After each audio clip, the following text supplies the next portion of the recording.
20 people shot, several at point-blank range. Many of the survivors are being treated behind me here at the University Medical Center. And now authorities want to know what caused the alleged gunman, Jared Lee Loughner, to snap. ABC News senior justice correspondent Pierre Thomas has the latest on the investigation into this troubled young man. The suspect is identified as 22-year-old Jared Lee Loughner. Young, angry, increasingly unstable. The last person you want to see with a gun. Eyewitnesses say Loughner was coldly detached as he shot the congresswoman and victim after victim. He was very young, dressed in dark navy sweats, and he just began shooting, and there was a sense of unreality to it. And sources say his postings on the internet suggest his murderous rampage was premeditated. Only hours before the shootings, he allegedly posted a MySpace message entitled, "Goodbye, friends. It begins, dear friends, please don't be mad at me." But why would a young man from suburbia slaughter so many? Loughner appears to have been obsessed with violence and was apparently angry at the government. He listed this YouTube posting as one of his favorites, "Let the bodies hit the floor."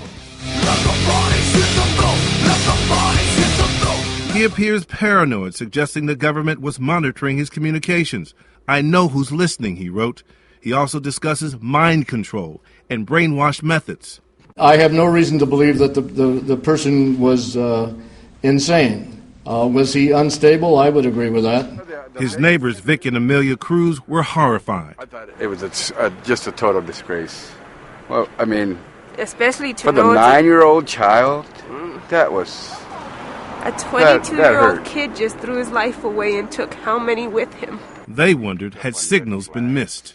There should have been red flags, you know? The things he put on the internet, and nobody noticed that there might be a concern.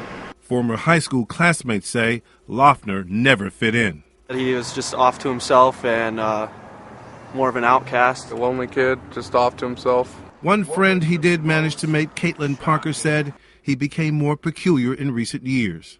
She recalled a strange encounter he once had with a wounded congresswoman. As I knew him more and more after high school, he got a little bit more odd. I mean, he was obsessed with the 2012 prophecy. I mean, he met Gabrielle Giffords once in 2007 and told me he asked her some question that made absolutely no sense to me. But he said, "I can't believe she doesn't understand it. Politicians just don't get it." Life for Loughner was punctuated by failure. After high school, he tried to enlist in the Army, but was rejected. Police say he toyed with drugs in 2007. In college, he made classmates uncomfortable.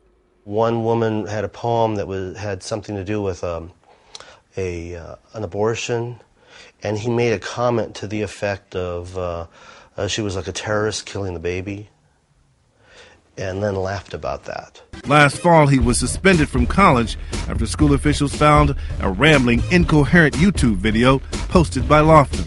They told him if he wanted to return, he would need to obtain a mental health evaluation. By then, Loughner was known to police. There have been law enforcement contacts with the individual where he made threats. When you look at unbalanced people, how they respond to the vitriol that comes out of certain mouths about tearing down the government, the anger, the hatred, the bigotry that goes on in this country is getting to be outrageous. And unfortunately, Arizona, I think, has become sort of the capital. We have become the Mecca for prejudice and bigotry.